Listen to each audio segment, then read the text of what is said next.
Welcome back, everyone. I hope wherever you are right now, you're safe, comfortable, with the lights on, because the story I'm about to share with you tonight is one that was sent to me by a listener who asked to remain anonymous. He said, and I quote, I need people to hear this, not because I want attention, but because I never want anyone else to go through what I went through. So settle in, get comfortable, and whatever you do, don't turn the lights off. The Alley. Our storyteller was born in Europe, but his roots were in the American South, Atlanta, Georgia to be exact.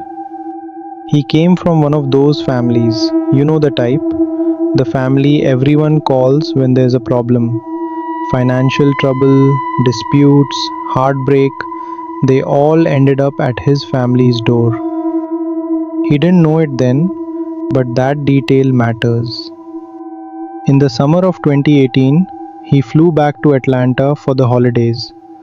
The family had just finished renovating a penthouse apartment, money spent, memories made. It was supposed to be a celebration, and for a while, it was.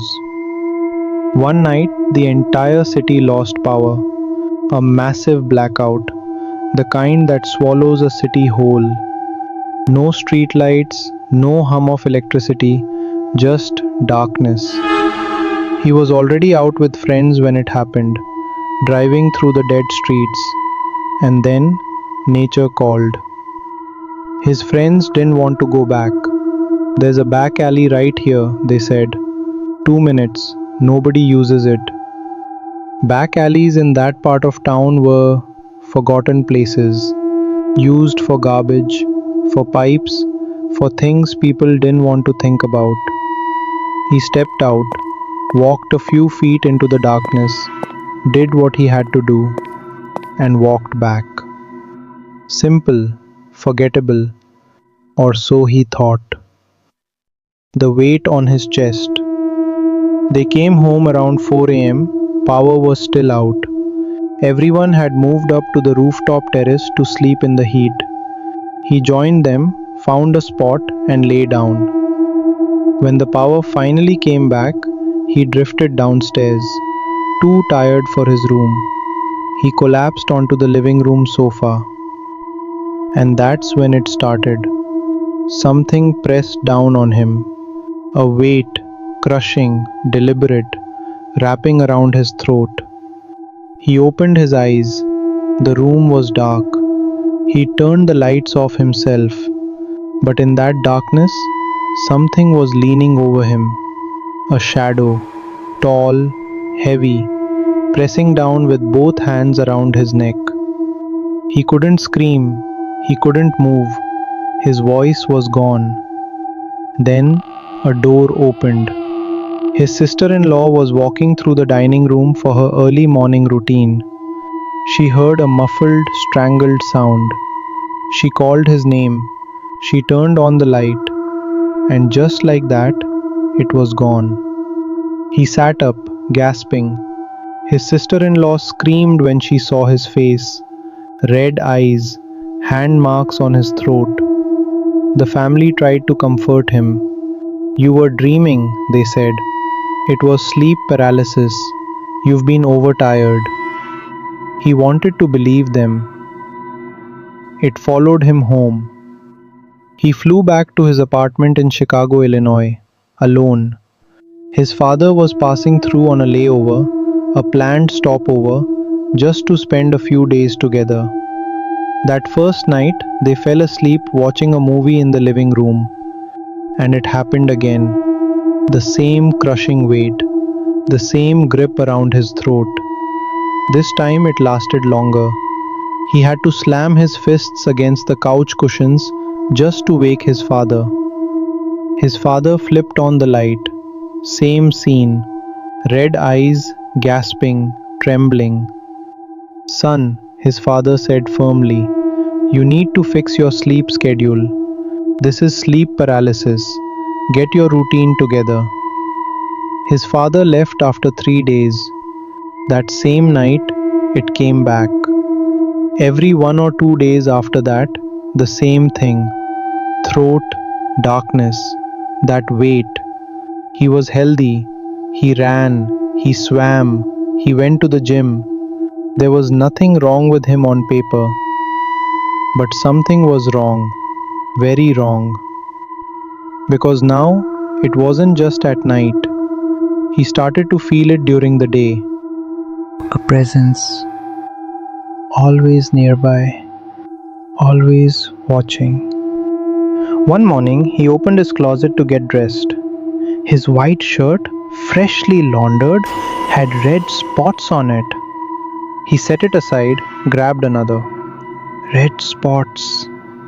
Third shirt. Red spots. Fourth.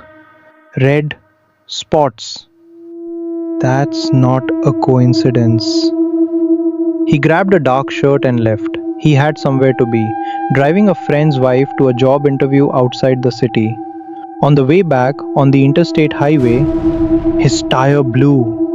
The car fishtailed violently across the highway, out of control, and then, as if grabbed by some invisible hand, it just stopped. Sideways on the shoulder, perfectly still. They sat in silence for a long moment, staring at each other. The tires were brand new. He'd replaced them just days before. At the garage, a mechanic asked him something strange. "Hey man, do you chew tobacco?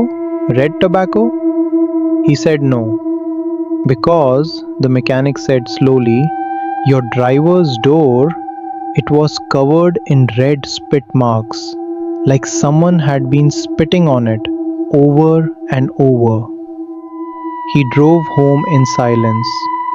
When he opened the front door of his apartment, the smell hit him immediately. Blood. He threw open every window, sprayed the entire apartment, showered. Then he opened his closet. On the inside of the closet door, thin red lines, streaks of liquid slowly drying. He touched it, brought his finger to his nose. It was blood. He checked every room, every window, every lock. Nothing was broken, nothing was out of place. Everything he had left was exactly where he'd left it. He called his mother, told her everything from the very beginning. She sent him prayers to recite before sleep and burned special incense in the apartment during the evenings. But the presence never left. Then one evening, he came home from work, unlocked the door, and stepped inside. There was a cat sitting on his dining table. Not a small cat, a massive black cat staring directly at him. It held eye contact, didn't flinch, didn't move. Then slowly it stood up, walked toward him, stepped into the hallway, and vanished. Every window was closed, every door was locked. There was no way in and no way out. And yet, it was there. His cousin lived in the next building. When the mother called and explained what was happening, the cousin came over immediately and insisted he move in with them for a while. He agreed. But whatever was with him came too. The second night at his cousin's place, he was sleeping on a mattress on the floor. Something pulled his blanket. Once, twice, 3 times. He snapped. He stormed out to the living room, dropped onto the couch, and froze. Through the glass balcony door, something was sitting on the railing outside. An owl. Enormous. Perfectly still, staring directly at him through the glass. He'd had enough. He stood up, pulled the curtain back, and reached for the balcony handle. The owl shifted to the side. He threw the door open. The owl was gone. But standing at the far edge of the balcony, in the orange glow of the street lights below, was a shadow. Tall, enormous, a figure so large it seemed to absorb the light around it, and it was looking at him. Every ounce of courage he'd built up shattered in that moment. Months passed, the presence never fully left.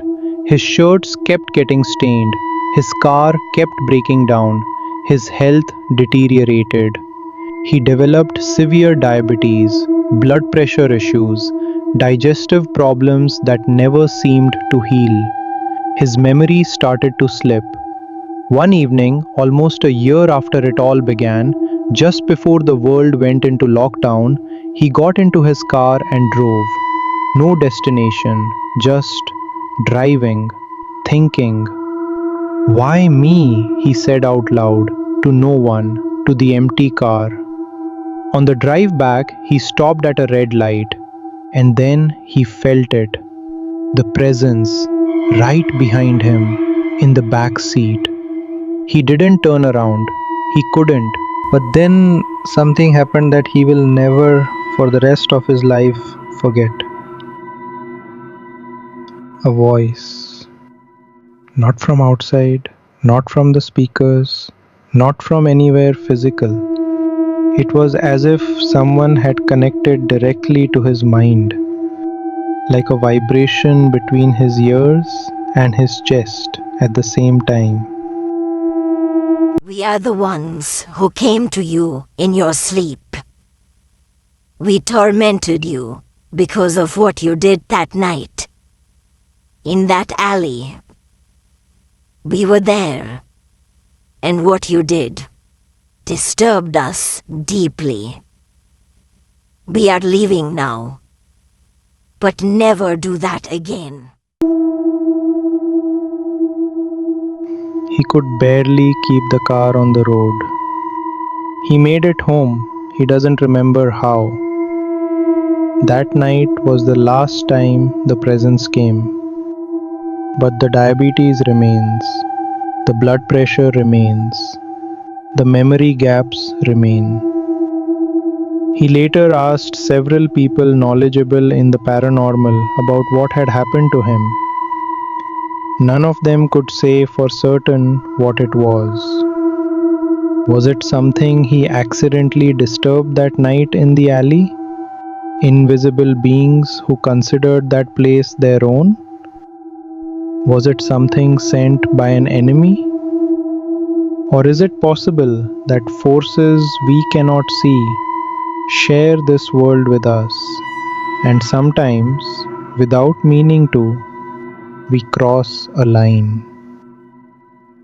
He says to this day, he will never again, under any circumstances, use a dark alley, a forgotten road, or any unseen corner without first checking whether or not he is truly alone. If you have a story of your own, something that happened to you that you can't explain, send it in. Someone needs to hear it. And remember, just because you can't see something doesn't mean it can't see you. Take care of yourselves, stay safe, and I'll see you in the next one.